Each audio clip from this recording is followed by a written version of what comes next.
하나님이 천지를 창조하셨어. 땅은 어둠으로 가득했지만 하나님의 영이 수면 위를 움직였어. 하나님이 빛이 있으라 하시니 빛이 생겼고 그것을 보시기에 좋아하셨어. 물을 나누어 궁창을 만드시고 땅을 드러나게 하시고 식물과 나무를 자라게 하셨어. 하늘의 궁창에는 광명을 두어 낮과 밤을 구별하셨어. 하나님은 바다의 생물과 새를 창조하고 번성하라는 복을 주셨으며 자신의 형상대로 사람을 창조하여 땅을 다스리게 하셨어. 아담에게 모든 나무의 열매를 주어 먹으라 하셨으나 선악을 알게 하는 나무의 열매는 금하셨어. 아담은 그의 갈비뼈로 만들어진 여자를 여자라 불렀어. 그러나 뱀이 여자를 속여 금지된 나무의 열매를 먹게 했고 아담도 함께 먹어 자신들이 벗었음을 깨달았어. 하나님은 이로 인해 저주를 내리고 땅은 아담으로 인해 저주를 받았어. 아담과 하와는 가인과 아벨을 낳았고 가인은 아벨을 죽였어. 그는 성을 쌓고 아들의 이름인 에녹으로 성을 지었고 후손들은 번창했어. 아담부터 노아까지의 이야기야. 하나님께서 아담을 자신의 형상대로 만들었어. 아담과 하와는 가인과 아벨과 셋이라는 아들을 낳았고 셋은 에노스를 낳고 920세까지 살았어. 그 후 인간들이 점점 악행이 많아졌지. 하나님은 이를 보고 인간들을 지구에서 없애기로 결심했어. 하지만 노아만큼은 의로운 사람이라 하나님에게 선택받았지. 하나님은 노아에게 방주를 만들라고 했고 노아는 방주를 지었어. 얼마 후 40일 밤낮으로 비가 쏟아져 대홍수가 시작되었고 방주 안에 있던 노아와 그의 가족 모든 동물들만 살아남았어. 홍수가 끝난 뒤 하나님은 물이 줄어들게 했어. 방주가 아라랏 산에 도착했고 비둘기가 올리브 잎을 물고 돌아와서 물이 줄어든 걸 알렸어. 노아는 방주에서 나와 하나님께 제사를 드렸어. 하나님은 무지개를 보여주며 다시는 물로 멸망시키지 않겠다고 약속했고 이 땅의 농사가 계속될 거라는 약속을 주셨어. 하나님이 노아와 그의 아들들에게 생육하고 번성하라고 하셨어. 그리고 모든 생물을 인간이 지배할 수 있도록 하셨지. 하나님은 노아와 후손 모든 생물과 영원한 언약을 세우셨고 그 징표로 무지개를 주셨어. 다시는 홍수로 지구를 멸망시키지 않겠다고 약속하셨다고. 근데 노아가 술에 취해 벌거벗은 상태로 발견됐어. 그의 아들 함이 그걸 보고 형들에게 조롱하듯 알렸고 노아는 함의 아들 가나안을 저주했지. 반면 셈과 야벳에게는 축복을 했어. 그리고 니므롯이라는 영웅이 탄생하고 바벨탑 사건이 있어. 사람들이 하나의 언어로 불신의 바벨탑을 만들려고 했는데 하나님이 언어를 혼잡하게 해서 그들을 전 세계로 흩어버리셨지. 그 후 하나님은 아브라함에게 고향을 떠나 새로운 땅으로 가라고 명령하셨고 아브라함은 믿고 가족과 함께 떠났어. 하나님은 그 후손에게 그 땅을 주겠다고 하셨어. 아브라함이 이집트로 갈 때 아내를 누이라고 했지만 하나님이 지켜주셨을 뿐만 아니라 파라오로부터 많은 재물도 받아오게 하셨지. 아브라함은 애굽을 떠나 남쪽으로 이동했어. 근데 아브라함과 조카 롯은 가축이 너무 많아 다툼이 생겼지. 그래서 롯은 소돔성이 있는 요단 지역을 선택했어. 아브라함은 가나안에 남았지. 거기서 하나님이 아브라함의 후손이 하늘의 별처럼 많아질 거라고 하셨어. 이후 전쟁이 일어나 롯 이 포로로 잡혔어. 아브라함은 롯과 재산을 되찾아줬지. 그 뒤에 멜기세덱 제사장에게는 얻은 것의 10분의 1을 줬어. 하나님이 두려워 마라. 내가 너의 방패와 상급이 될 거라고 하시며 많은 자손과 땅을 주실 것을 약속했어. 아내 사라가 자녀를 낳지 못하자 86세의 여종 하갈을 통해 이스마엘이라는 아들을 낳게 되자 기세가 높아진 하갈은 사라에게 대적하다 학대를 피하려 광야로 도망치지만 하나님이 그녀에게 복종하라고 말씀하셨고 그녀의 자손이 많이 번성할 것이라는 약속을 하셨어. 결국 아브라함은 하나님과의 언약을 통해 큰 민족의 조상이 될 확신을 가지게 되었지. 아브라함이 99세 될 때 하나님이 나타나셔서 아브라함을 많은 민족의 아버지라 부르겠다고 했어. 이에 아브라함은 하나님께 경배하고 그 언약을 따르기로 했지. 하나님은 남자에게 행하는 할례가 영원한 언약의 표라며 아브라함과 그의 후손들에게 반드시 지키라고 했어. 사라는 원래 사레였는데 하나님이 이름을 사라로 바꾸고 아들을 낳을 거라고 했지. 하나님은 소돔과 고모라의 죄악이 너무 심각해서 멸망시키겠다고 아브라함에게 알렸고 아브라함은 조카 롯을 생각하며 의인을 위해 멸망을 막아달라고 간청했어. 롯은 소돔에서 두 천사를 만나 접대하며 보호하려고 했지만 결국 유황불비를 피하지는 못했어. 롯의 처는 소금 기둥이 되고 두 딸과 동굴에 우거하면서 부녀간 근친상간으로 모압과 암몬 민족이 탄생했어. 아브라함은 또 아비멜렉에게 부인을 뺏겼지만 하나님의 도움으로 사라뿐만 아니라 많은 재물까지 얻게 됐지. 하나님은 아브라함을 통해 민족이 복을 받을 거라고 약속했어. 아브라함은 이를 믿고 순종하며 살아갔다는 이야기야. 여호와께서 사라에게 아들을 주셨지. 이름은 이삭이라고 했어. 이삭에게 할례를 행했고 젖을 뗀 날엔 큰 잔치를 열었어. 그런데 이스마엘이 이삭을 괴롭히자 사라가 하갈과 이스마엘을 쫓아내라고 해서 아브라함이 걱정했지만 하나님께서는 사라의 말을 따르라고 하셨어. 아브라함은 하갈과 이스마엘에게 빵과 물을 주며 광야로 떠나보냈어. 하갈은 물이 떨어지자 절망했지만 하나님이 나타나 아이를 걱정하지 말라며 큰 민족을 이루게 할 거라고 하셨어. 어느 날 하나님이 아브라함을 시험하며 이삭을 번제로 바치라고 했고 이삭을 향해 칼을 내리치는 순간 하나님은 사자를 보내 아브라함을 멈추게 했지. 하나님은 아브라함에게 큰 복을 주겠다고 약속했고 그의 후손이 하늘의 별같이 많을 거라고 했어. 사라는 127세에 세상을 떠났고 아브라함은 늙은 종에게 이삭을 위한 아내를 찾으러 고향으로 가라고 했고 종은 리브가를 만나 그녀가 이삭의 부인이 될 여인인 줄 알게 됐어. 결국 리브가는 이삭과 만나 결혼하게 되었고 매우 행복한 결말로 끝났어. 아브라함은 후처를 맞아 여러 자녀를 두고 175세에 세상을 떠났어. 그의 아들들인 이삭과 이스마엘이 아브라함을 장사했지. 이스마엘도 137세에 죽었다고 해. 이삭은 40세에 리브가와 결혼한 후 쌍둥이인 에서와 야곱을 얻게 됐지. 에서는 장자의 명분을 팥죽보다 더 가볍게 여겼고 이삭은 흉년이 들자 그랄로 이주했어. 하지만 하나님은 이삭에게 애굽으로 가지 말라고 하셨어. 이삭은 또 리브가가 아내임을 숨기고 누이라고 했다가 아비멜렉 왕에게 들켰어. 결국 이삭은 복을 받아 큰 부자가 되지만 블레셋 사람들이 시기해서 그를 쫓아냈어. 이삭은 아비멜렉과 계약을 맺어 평화롭게 지냈어. 시간이 흘러 이삭이 늙고 시력이 약해지자 에서에게 축복을 주려다가 리브가의 편애로 야곱이 속임수를 써서 축복을 받게 되지. 에서는 분노하고 리브가는 야곱을 외가로 피신시켜. 도망 중에 야곱은 사다리를 통해 하나님의 사자를 보게 되고 하나님이 그를 지키겠다고 약속하셨지. 야곱은 그 자리를 하나님의 집으로 삼겠다고 서원하게 돼. 야곱이 형을 피해 외삼촌 집으로 도망하여 라반의 딸 라헬을 처음 만나 한눈에 반했어. 그래서 라헬을 사랑해서 7년 동안 봉사했지. 라반은 야곱을 속여 라헬 대신 레아를 몰래 신방에 들여보냈고 라헬을 얻기 위해 다시 7년을 봉사했어. 레아는 아들을 계속 낳았지만 라헬은 아이를 낳지 못해 질투심이 커졌어. 그녀는 자신의 여종 비라를 야곱에게 주어 아들을 낳았고 레아는 또 다른 여종 실바를 통해 아들을 얻으며 자매 간의 출산 경쟁이 심화됐어. 그런데 야곱은 라반의 양떼를 잘 돌보며 복을 받아 번성하게 되자 라반의 질투를 받게 됐어. 그래서 야곱은 가족과 재산을 챙겨 라반의 집을 몰래 떠났지. 라반은 그걸 알고 야곱을 추격했어. 붙잡힌 야곱은 20년간의 고생을 언급하며 라반에게 자신의 정당성을 주장한 후 길을 갔지.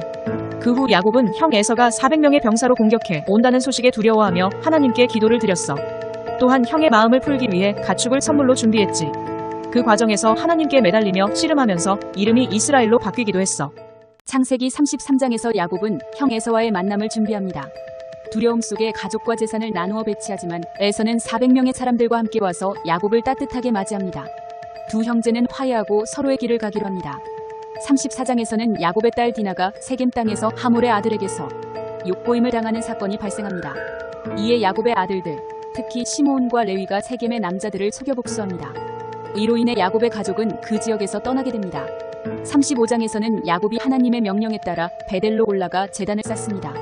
하나님은 야곱에게 이삭보다 많은 후손을 약속하시며 그의 이름을 이스라엘로 다시 부르십니다. 또 2장에서는 라헬이 베냐민을 낳다가 세상을 떠나고 이삭도 숨을 거두게 됩니다. 36장에서는 에서의 족보가 기록됩니다. 그는 가나안 땅을 떠나 세일산에 정착하고 에서의 후손들이 에돔 족속으로 변모하는 과정을 보여줍니다. 야곱과 그의 가족이 겪는 사건과 그들이 하나님의 약속 속에서 발전하는 과정을 담고 있습니다. 다윗과 예수 그리스도로 이어지는 유태인의 시조인 유다 이야기이다.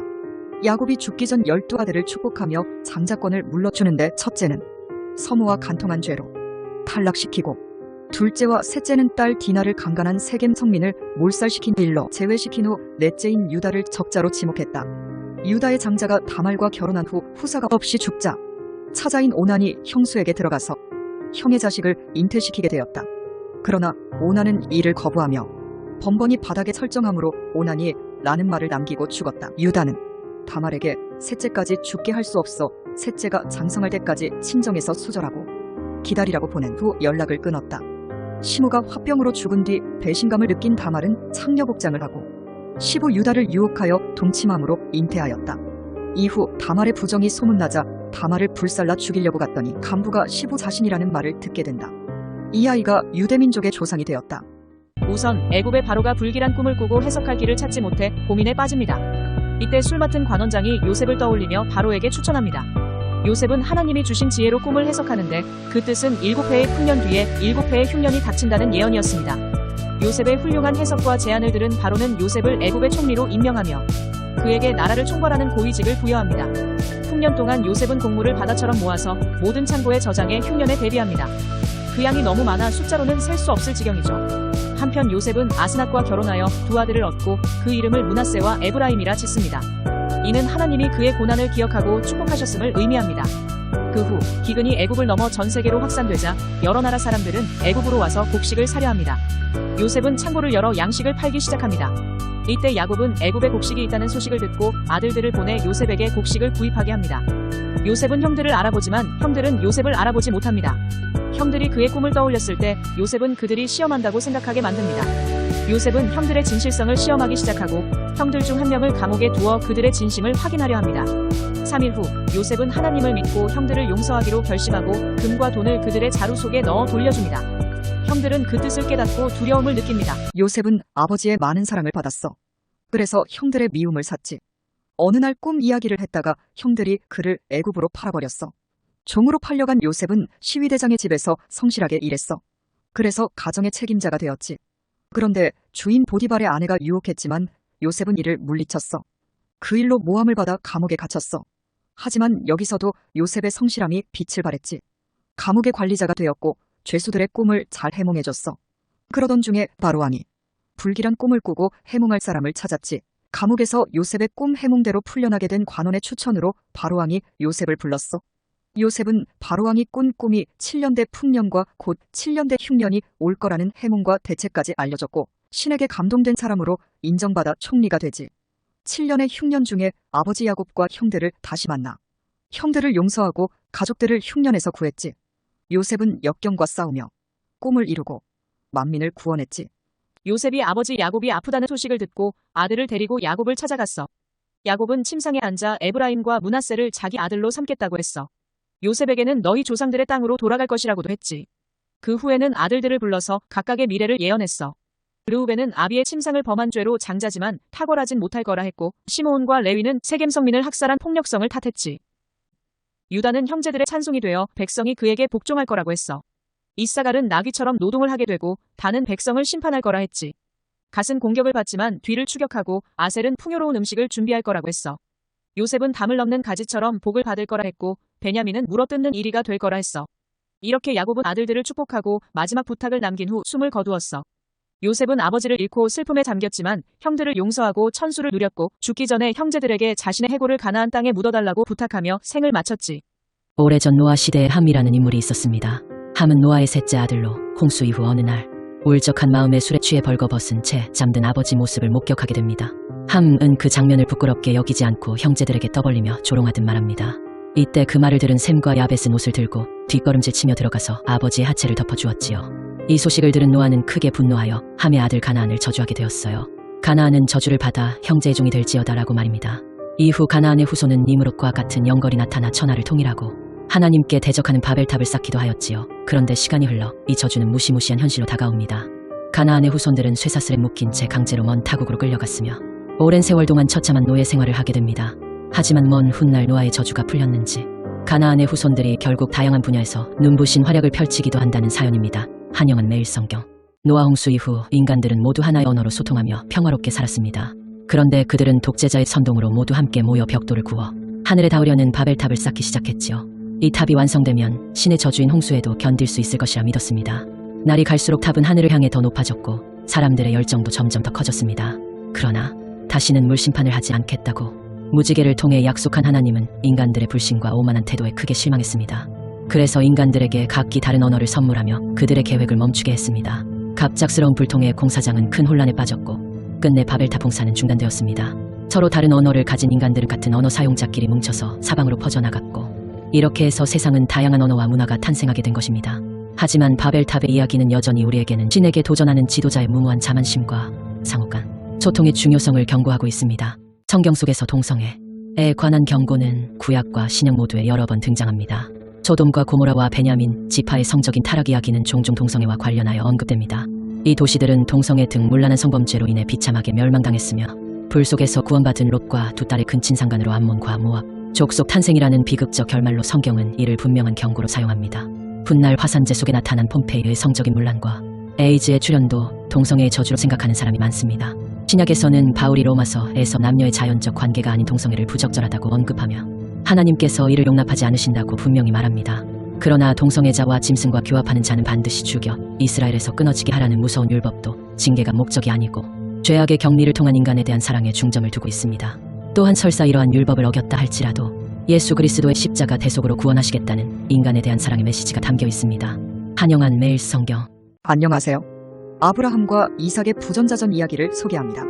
성경에서 아브라함은 아내 사라를 애굽으로 데려갔을 때 2번이나 그녀를 자신의 누이라고 속였습니다. 그 이유는 사라의 아름다움 때문에 애굽 사람들에게서 해를 입지 않기 위함이었습니다. 아브라함의 두려움은 결국 파라오에게 부인을 빼앗기기도 하였지만 그때마다 하나님의 도움으로 부인을 되찾고 큰 재산도 얻어 부의 원천이 되기도 하죠. 이와 비슷한 상황이 아들 이삭에게도 일어났습니다. 이삭은 아내 리브가를 누이라 부르며 거짓말을 했으나 부인과 부둥켜 안고 있는 게 들켜서 밝혀지고 말죠. 이 일 역시 그녀의 아름다움 때문이었고 그로 인해 위기를 피하려 한 것입니다. 이는 아버지 아브라함의 행동을 반복한 것이라 할 수 있죠. 결국 이 이야기는 두 인물이 위기를 피하기 위해 거짓말을 했으나 그들의 거짓은 드러나게 되며 그들 나름의 교훈을 남기게 됩니다. 이러한 이야기를 통해 하나님의 사랑과 인간의 본성을 엿볼 수 있습니다. 부모의 편애가 부른 비극. 이삭은 남자답고 씩씩하며 늘 마시는 짐승을 사냥해오는 장남 에서를 좋아했고 리브가는 얌전하고 지혜로운 야곱을 편애했다. 형의 발목을 잡고 출생한 야곱은 형이 되고 싶은 욕심에 팥죽과 장자권을 바꾸기도 했었다. 이삭이 죽기 전에 에서에게 축복하려고 했으나 부인과 야곱의 속임수에 야곱에게 전부 주고 말았다. 에서가 울면서 남은 복이라도 달라고 했지만 이삭에게 남은 축복은 하나도 없었다. 형의 분노를 피해 야곱을 외삼촌에게 보낼 때도 리브가는 남편에게 속인 사실을 말하지 않았다. 외삼촌 집에서 이부인 이척과 12아들을 얻고 외삼촌과 속고 속이며 거부가 되어 귀양했다. 야곱에게 칼을 갈든 형 에서의 용서와 배려로 좋은 목초지에서 정착할 수 있었으나 에서는 아무 말 없이 동생에게 초지를 양보하고 험한 산지로 가서 칼을 믿고 살아가는 신세가 되었다. 천하의 아브라함도 조카에게 평야지를 선듯 양보하지 못했는데 비에 선하고 오직한 에서의 인생을 부모의 지나친 편애가 망쳐놓은 것은 아닐까? 하나님마저 등돌린 에서를 훗날 바울 사도는 식물 한 그릇에 장자권을 판 망령된 자라고 말하고 있다.